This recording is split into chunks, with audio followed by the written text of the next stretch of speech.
Bonsoir à tous, ou bonjour, je ne sais pas quand c'est que tu regarderas cette vidéo, donc bonsoir, bonjour, peu importe. Alors, petite vidéo suite à une expérience que j'ai vécue dans une dark room.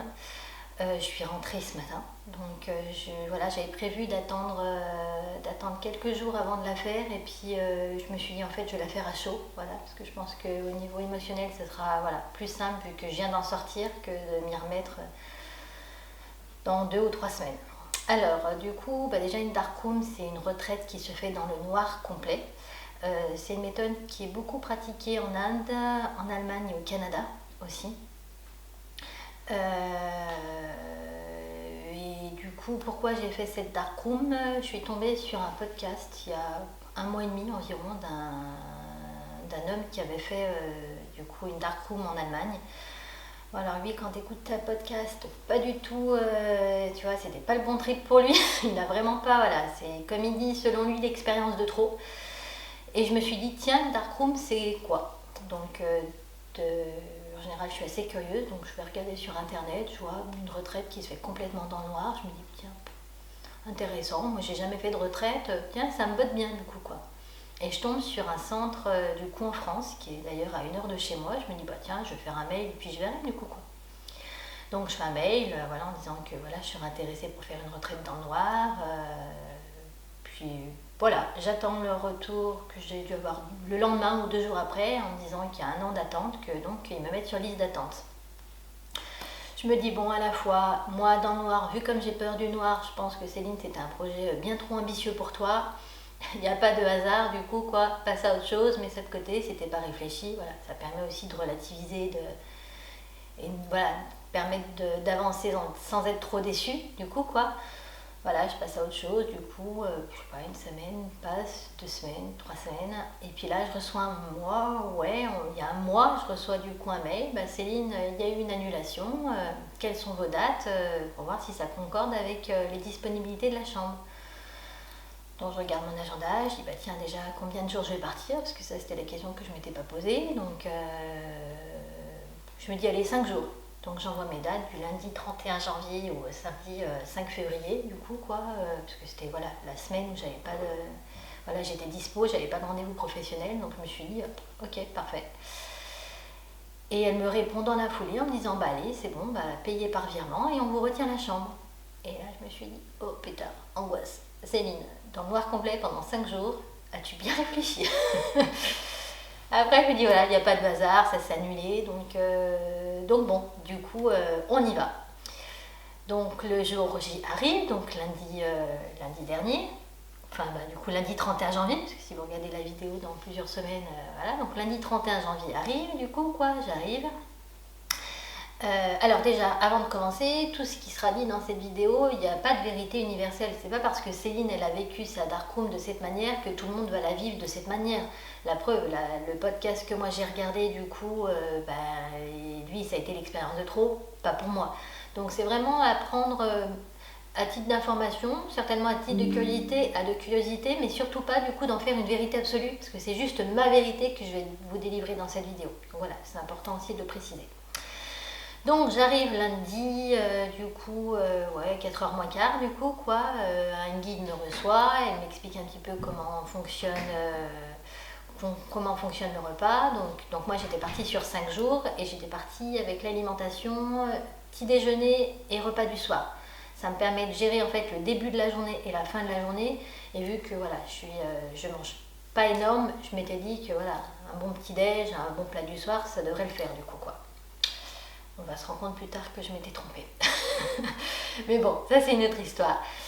Donc du coup voilà, tu rentres dans la chambre, elle te dit voilà de te mettre à ton aise et puis dès que tu es prête en fait tu éteins les lumières. Donc tu enlèves ta valise, voilà, j'ai fait en sorte de mettre la brosse à dents à un endroit, de mettre la brosse à cheveux à un endroit, en me disant oh là là ma cocotte dans 5 minutes t'es dans le noir, donc il faut que tout soit plié pour pas avoir du mal dans le noir en fait. Donc j'avais fait une pile de vêtements avec mes chaussettes d'un côté, mes culottes de l'autre, mes t-shirts de l'autre. Tu vois, j'avais repéré où est la table, voilà, j'avais vraiment du coup essayé au maximum du coup d'emmagasiner d'informations pour une fois que je sois dans le noir du coup quoi, que voilà, j'ai pas trop de mal en fait. Donc 16h, tu es dans le noir absolu, du coup quoi. Alors moi qui ai la trouille du noir la plus complète, et ben en fait tu te rends compte que t'as pas peur. Tu te dis tiens, bizarre. Tu comprends pas pourquoi tout de suite. Parce que du coup tu viens d'arriver, tu es dans quelque chose de nouveau que tu vas vivre. Pour le coup je me pose pas trop de questions, je me dis putain trop cool du coup, si c'est comme ça pendant 5 jours, franchement parfait quoi.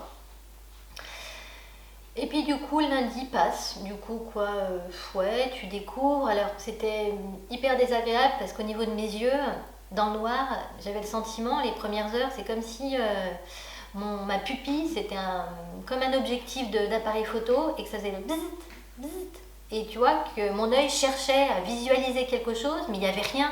Et j'avais le sentiment du coup que, tu vois, ça fatiguait mon œil, ça commençait à me donner mal à la tête, donc je dis, voilà, ferme les yeux, le temps de voilà, voir comment ton corps physique gère tout ça. Puis au bout de quelques heures, en fait, quand j'ai réouvert, en fait, mon œil ne cherchait plus à voir. En fait, c'était ok. Je pense que lui aussi, à un moment donné, a lâché. Donc ça, c'était voilà, c'était agréable parce que je me suis dit, oh là là, 5 jours avec les yeux fermés, même si tu vois rien, on a quand même du coup, on veut vivre l'expérience les yeux ouverts, même si tu vois rien. Je sais pas pourquoi, mais bon, voilà, fallait que j'ouvre les yeux. Pour rien voir, mais il fallait que j'ouvre les yeux. Donc du coup, premier repas, t'entends un bruit énorme en fait, le passe-plat du coup, je suis accrochée, le passe-plat du coup qui est dans le couloir, donc t'as un énorme scratch, et du coup elle te met ton tupperware, du coup donc ça a été soupe, qu'une soupe. Donc je me suis dit, oh pétard, c'est laid, du coup si j'ai qu'une soupe le soir et qu'un petit déj, bon, on va voir du coup quoi, mais je me suis dit ça va faire ça va faire un peu léger du coup quoi. La première nuit du lundi, franchement cool, à la fois j'avais dû dormir 4 heures la veille parce que je m'étais levée à 3 heures du matin pour amener mon fils à une excursion scolaire, donc j'étais quand même bien fatiguée.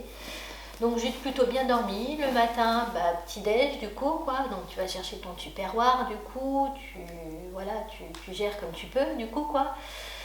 Et tu ouvres, tu goûtes et c'est du porridge. C'est pas bon. Mon corps il aime pas ça. Tu tapes, tu sais, en disant il y a peut-être quelque chose d'autre. Et non, à part le tupperware de porridge et une clémentine, t'as rien d'autre. Et t'as ta clémentine que tu visualises très bien et tu dis hop et je vais faire toute la journée avec une clémentine. Et ce soir, très probablement encore une soupe. Tu dis ok, j'avais pas prévu de faire un jeûne intermittent en même temps que cette retraite. Mais c'est ok, du coup quoi. Voilà, tu lâches prise en disant ok, on vit ce que tu as à vivre du coup quoi. La journée de mardi, j'ai reçu mon premier enseignement que je vais te donner, parce que peut-être qu'il te parlera ou pas, mais bon, je trouve que c'est aussi bien de pouvoir, il y a des choses que je vais partager, d'autres moins, parce qu'il y a des choses que c'est personnel et que je garde pour moi, mais cet enseignement, j'ai vraiment envie de te le partager, parce que du coup, j'ai trouvé que, en fait, il m'a donné une bonne gifle. Le premier enseignement, c'était, quand tu donnes, tu donnes. J'ai pas compris sur le coup, je dis quand je donne, bah oui, je sais. Et en fait, ils ont fait une référence, c'est allé très vite. Ils m'ont remis vraiment au moment où le comportement que j'avais eu était pas bon et qui avait engendré finalement 3 ans de comportement pas juste. Alors à l'époque c'était juste pour moi, mais pas juste aligné avec le divin. En fait, il y a 3 ans, j'étais dans une rue où il y a plein de magasins à faire chez nous. Et il y avait un monsieur qui était un SDF, un mendiant, bref. Et je lui ai donné 10 euros. Donc du coup, je lui donne 10 euros, il me remercie, je fais mon petit bout de chemin, du coup, quoi. Et je remonte la rue, parce que du coup, tu la remontes et forcément tu la redescends, ou vice-versa, enfin bon, bref. Et je vois ce même monsieur avec un pack de bière. Putain, j'étais dégoûtée, quoi. Je me dis, pétard, je lui donne 10 euros, au lieu de s'acheter à manger, il va s'acheter de la bière. J'étais un peu déçue, du coup. Et je me suis dit, en fait, maintenant, maintenant je donnerai...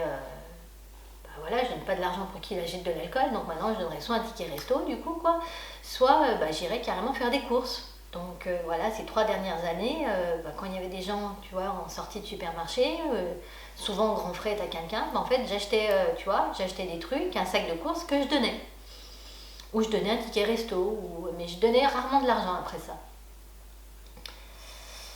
Et en fait, c'est là que j'ai compris le quand tu donnes, tu donnes. En fait, quand tu donnes pour faire plaisir. Tu donnes pas en fonction de ce qui est juste pour toi. Tu donnes pas en fonction de ce que tu penses que ce monsieur il a besoin. Parce que moi, je pensais qu'il avait faim, je pensais que... Et là, j'étais dans l'erreur. Si ce monsieur, du coup, son bonheur, c'est d'aller acheter de la bière, ok, en fait. Si c'est d'aller au cinéma parce que ça fait, je sais pas, 5 ans qu'il est pas allé, ou même si ça fait 2 semaines et qu'il a envie de voir un bon film, en fait, quand tu donnes, c'est pour faire plaisir à la personne. C'est pas pour rentrer dans des schémas de croyance que il a besoin de ci, il a besoin de ça. Et je suis même allée plus loin. Je me suis dit, mais tu te rends compte, en fait, tu as été faire les courses pour ces gens et tu leur as imposé du riz, des pâtes, de la viande, tu vois, du gruyère, des brioches, des pitchs. Et en fait, je me suis dit, mais oh, pétard, qui je suis pour définir ce qu'il a besoin? Qui je suis pour savoir réellement ce qu'il a envie, en fait? Waouh! J'ai pris une bonne gifle. J'ai pris une bonne gifle. Et j'ai compris cet enseignement, quand tu donnes, c'est pour faire plaisir, et après il en fait ce qu'il en veut. Donc voilà, ça a été le premier enseignement. Le deuxième enseignement, ça a été de comprendre en fait cette peur du noir. Parce que du coup, le mardi, je me disais, mais tu te rends compte, Céline, mais t'as pas peur du noir, quoi. Alors que toi, tu peux pas aller du toilette à ta chambre sans allumer une lumière. Et en fait, je me suis rendu compte que cette peur était liée tout simplement à une peur d'enfant. Du coup, qu'on m'a pas protégée enfant. Et que tu as beau être chez toi avec des gens qui t'aiment et que tu sais qu'ils te feront pas de mal, vu qu'on t'a fait du mal enfant, pourquoi lui aujourd'hui ne me ferait pas du mal? Il peut me faire du mal. Alors que dans cette pièce, je m'étais enfermée en fait. J'ai pris conscience le lendemain qu'en fait, dès que la dame elle est partie, je me suis enfermée à clé. Donc j'étais bien en fait. J'étais vraiment bien. Dans le noir, mais j'étais bien. Donc ça a été chouette parce que ça va me permettre de le réparer, déjà de le comprendre, et une fois qu'une peur est transmise dans la conscience, elle peut être transmutée. Tant qu'on n'a pas conscience du pourquoi, c'est difficile de transmuter quelque chose quand on n'a pas conscience. Donc là, c'est plutôt chouette. Le rapport au noir, ouais, ça a été un peu galère. Je vais être honnête que la première fois que j'ai cherché la poubelle, j'ai mis 10 minutes. Tu vois, j'ai fait tous les tiroirs comme ça, tu vois, à taper. Tu ouvrais, merde, là c'est des casseroles. Et en fait, la poubelle était tout au fond, donc tu te dis, en fait, je vais laisser le tiroir, parce que c'était une poubelle, un seau, en fait, du coup, quoi. Je vais laisser le tiroir ouvert comme ça. Je fais au fond, et une fois que je me tape la porte, c'est que c'est la poubelle. Voilà, tu as des expériences comme ça, du coup, qui te donnent le sourire et qui te disent quand même, c'était... tu vois, il y a un moment donné où je suis allée faire pipi, du coup, quoi. Et je me suis levée et je me suis tapé, du coup, il y a un sèche-serviette, du coup, quoi. Et je me suis éclaté la tête. Et je me suis rendu compte qu'en effet, quand je suis allée aux toilettes, je me levais comme ça, tu vois, limite, t'as 5 tonnes à lever, tu vois. Donc je me suis dit, oh là là, mais comment tu vas finir les 5 jours, en fait? Tu vas être en miettes, du coup, quoi, parce que tu m'étais tapé le pied de la porte, tu m'étais tapé la chaise, tu m'étais tapé le meuble, enfin bon. Et en fait, non. Une fois, du coup, une fois que tu as fait vraiment un repérage, du coup, après, au bout de 2 jours et demi, je me tapais dans rien en fait. Ok, je savais qu'il fallait faire 2 pas pour aller du coup à la table, qu'il fallait 3 pas et un gauche pour aller du coup aux toilettes, qu'il fallait. Enfin, c'était. Voilà, il m'a fallu quand même bien 2 jours pour dire je tape dans rien du tout, quand même. Hein. Le mardi passe, tu vas récupérer ton repas soupe encore et tu confirmes que tu vas faire un jeûne intermittent pendant ces 5 jours du coup quoi. Bon, l'avantage est que tu rentres, tu as perdu 3 kilos qui n'était pas prévu, mais bon, après les fêtes c'est quand même sympa du coup quoi. Le mercredi, alors moi j'étais partie avec une intention, je voulais savoir qui je suis. C'était ma question en fait, qui je suis. Qui je suis une fois que tu as enlevé Céline dans sa structure, dans sa matière, dans ce qu'elle est en tant qu'être incarnée, en fait, avec toutes ses blessures, avec ses constructions de femme forte, de femme blessée, de femme enfant aussi, du coup, quoi. Donc voilà, vraiment mon attention c'était qui suis-je. Et j'ai reçu du coup la réponse mercredi. J'ai reçu ma réponse mercredi. J'ai pleuré. J'ai pleuré pendant 1 heure. Si tu me demandes pourquoi j'ai pleuré, j'ai pas de réponse à te donner. Il n'y avait ni de la colère, ni de la joie, ni de la peine, ni je sais pas. J'ai pleuré pendant 1 heure. Il fallait que ça sorte. Quoi, j'en sais rien, mais il fallait que ça sorte. Le jeudi, je crois que ça a été la journée la plus longue. Tu passes de ton tapis de méditation à ton lit, à faire des étirements comme ça. Parce que du coup, le fait de rester dans une pièce pendant des jours, et t'as ton corps, à un moment donné, t'as mal au dos. Donc tu vois, je faisais comme ça, j'étais comme ça, tu vois, je faisais des mini-séances de gym du coup. Malgré tout, t'es dans le noir, donc du coup, si tu veux, t'as un rapport qui est quand même particulier à ce que tu fais. Et après, tu dis, non, mais allez Céline, retourne sur ton tapis de méditation, tout ira bien dans 2 minutes, tu vois. Mais le jeudi a été très très long. Le jeudi a été très très long. Le vendredi... Ah, je vous ai pas parlé de la douche. La douche dans le noir. Je vais être honnête. Oh, je sais pas si je le dis. Allez, je joue la totale transparence. Je vais être honnête, j'avais pas prévu de me laver tous les jours. Parce que du coup, de se laver dans le noir... déjà, j'avais un rapport avec le noir qui était particulier. Mais en plus, se laver dans le noir, être nu... j'ai un rapport à la nudité aussi qui est un petit peu particulier, mais je m'étais dit c'est pas grave Céline, t'inquiète pas, c'est qu'une formalité, tu te laveras que 2 fois sur 5 jours, c'est pas dramatique en soi. Donc j'ai pris, le lundi je m'étais pas lavée du coup, et le mardi j'ai dit écoute Céline, il faut quand même que tu vives ton expérience à fond, vas-y prends ta douche. Alors moi il faut savoir que je me lave avec du savon. Je m'étais dit Céline, ne tends pas le bâton pour te faire battre, n'y va pas avec du savon, tu vois. Parce que déjà, quand tu es dans la lumière, ton savon, il tombe 10 fois. Alors là, imagine dans le noir. Non, on va éviter les dégâts. Donc j'avais acheté un gel douche avec une odeur agréable. Et tu sais quoi, ça a été génial de se laver dans le noir. Parce que ça...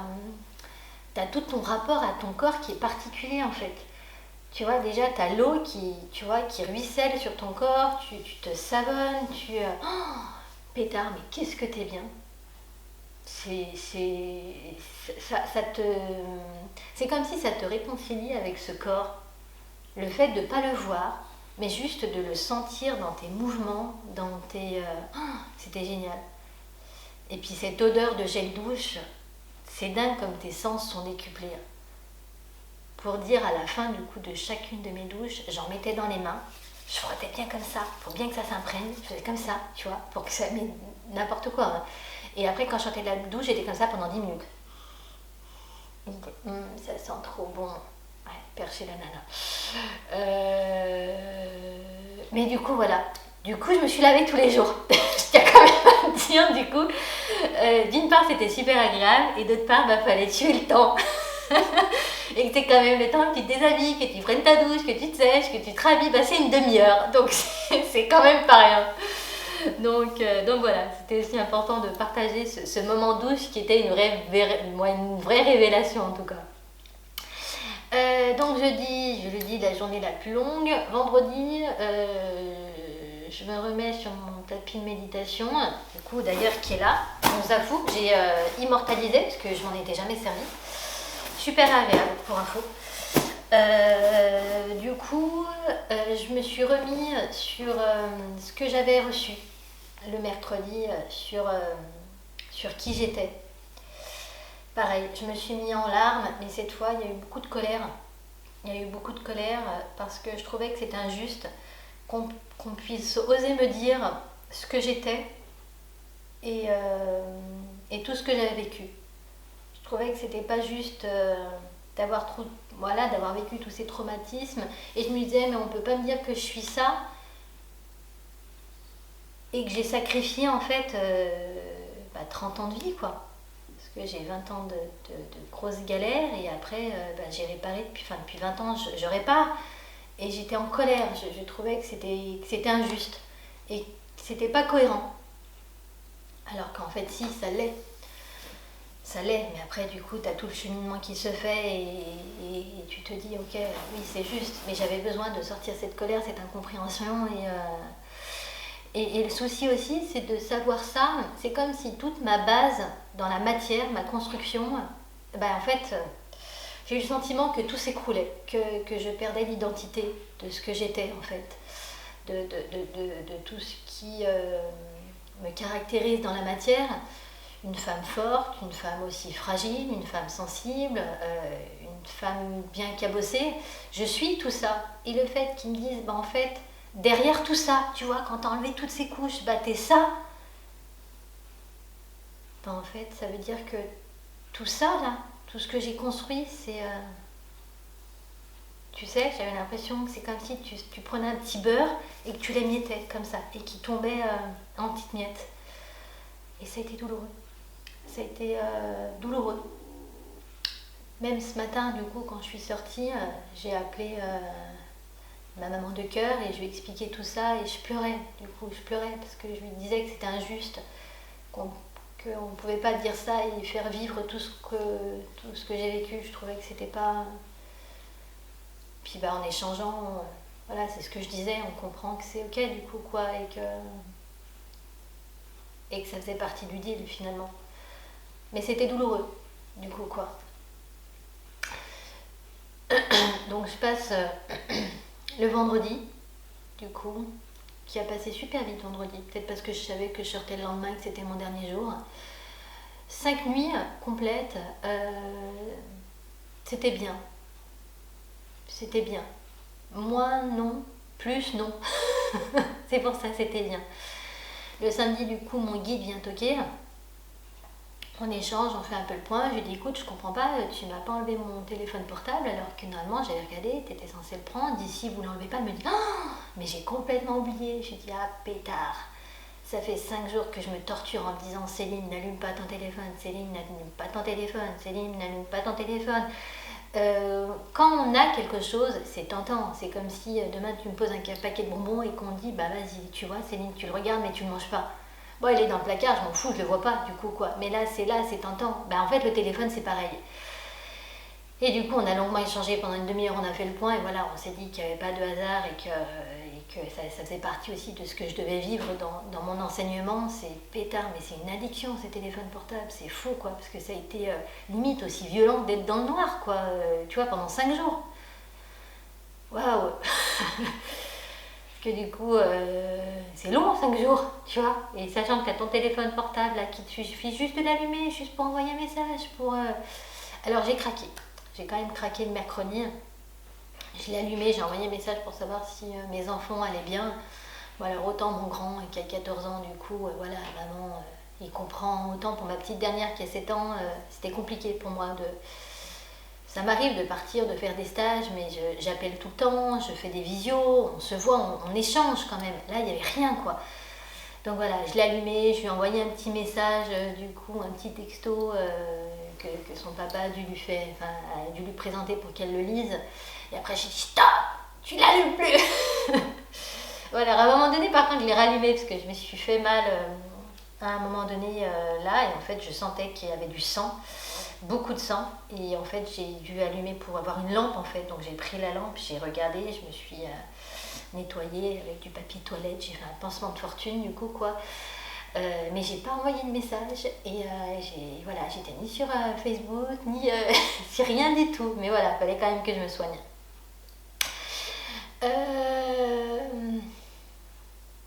L'expérience. Pour conclure, si on te dit, écoute Céline, tu as le choix de revenir il y a 2 mois en arrière et de te dire, voilà, tu fais ou tu fais pas, tu as le choix d'annuler tout ce qui a été fait ou... en fait, non, je referai. Je referai parce que c'est une expérience qui est particulière, qui est douloureuse. Parce que même si dans le noir, j'avais pas peur, ça va chercher tes tréfonds en fait, ça va chercher tout ce qui fait mal. Les 2 premiers jours, j'ai revu toute ma vie et toutes les souffrances de ma vie. Donc c'est douloureux, mais t'en ressors tellement grandi, vraiment. Tu ressors pleine. C'est marrant parce que tu ressors à la fois vide de quelque chose, de cette structure en matière que je disais tout à l'heure, mais pleine d'autres choses. Donc voilà, on va voir ce que ça va donner dans les prochaines semaines, dans les prochains mois, cette mise en conscience de qui je suis. Je ne sais pas comment ça va se modifier. Je sais que ça va se modifier dans mes séances, dans ce que j'apporte à mes patients. Je sais qu'il y aura un avant Darkroom et un après Darkroom. Ça, j'ai aucun doute là-dessus. Donc si tu veux vivre cette expérience, dis-toi juste qu'elle est hyper difficile, vraiment. Mais que dans la vie, tout est une question de choix, de ce que tu veux faire, d'où tu veux aller. Et à toi de voir si tu veux y aller en mode on y va, on avance et on déchire tout. Ou si c'est pas le moment et c'est important de se respecter. Et tu vois, du coup, le mec qui a fait la vidéo, en fait, il le dit dans sa vidéo, il a fait ça pas pour les bonnes raisons. Il l'a fait parce qu'il y a un pote à lui qui l'a fait, du coup, c'est pas un pote, c'est plus une connaissance, tu vois, tu vois, le mec qui le met vraiment là-haut, tu vois. Et en fait, il s'est dit, ouais, moi je veux le faire, et il le dit, voilà, j'étais dans l'ego, et dès l'instant où l'intention que tu le fais, elle n'est pas dans ce qui est vraiment parfait pour toi, et aligné et juste, bien évidemment, ça va créer, non seulement déjà l'expérience, elle est douloureuse en elle-même, alors si en plus tu le fais pas pour les bons choix, et parce que c'est bon pour toi, bien évidemment, du coup, ça peut n'être qu'une catastrophe. Donc moi, je t'encourage à faire ce qui est juste pour toi. Si tu as envie de le faire, fais-le. Si tu te sens moyen, ne le fais pas. Mais sache que c'est une expérience qui a été géniale. J'ai eu beaucoup de messages en me disant mais t'as pas voulu à un moment donné arrêter, t'as pas voulu... Non. Parce que mes enfants, j'avais expliqué à mes enfants ce que je faisais. Et j'ai expliqué à mes enfants que ça allait être dur, mais que je faisais ce choix-là et que je sais que c'était bon pour moi. Malgré ce qu'il y avait à traverser, je sais que c'était bon pour moi. Et je me voyais mal en fait revenir. Ils savaient que je partais du lundi au samedi. Je me voyais mal revenir jeudi ou vendredi en disant ça a été trop dur. Parce que ce choix, je sais qu'il était bon pour moi. On peut se tromper dans des choix et faire demi-tour, et c'est ok. Et heureusement que, comme je dis souvent à mon fils, il n'y a que les imbéciles qui ne changent pas d'avis. Donc ok, change d'avis. Il faut que tu changes d'avis. Tu peux dire, en fait, là j'avais choisi ça, mais j'ai pas envie, en fait, je veux faire ça. Bon, la preuve, il a déjà changé trois métiers différents, tu vois. Et c'est ok, c'est ce que je dis, je préfère que tu changes et que tu me dises, maman, du coup j'ai changé parce que du coup, en fait, je me rends compte que ça ne va pas, que de ne pas changer, de rester dans quelque chose qui ne lui convienne pas. Mais cette expérience-là, je savais qu'elle était ok, en fait. Et j'avais pas envie de me décevoir.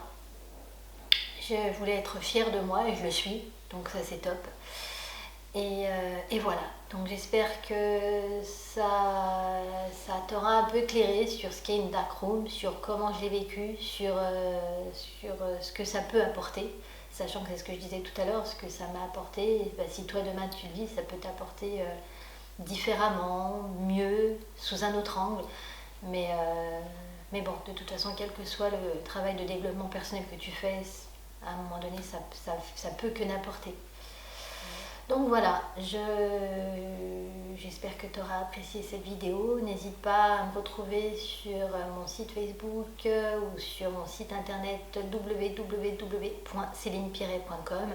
D'ici là, prends soin de toi, à bientôt pour de nouvelles expériences ou autre chose. Et que le meilleur soit. Clap de fin.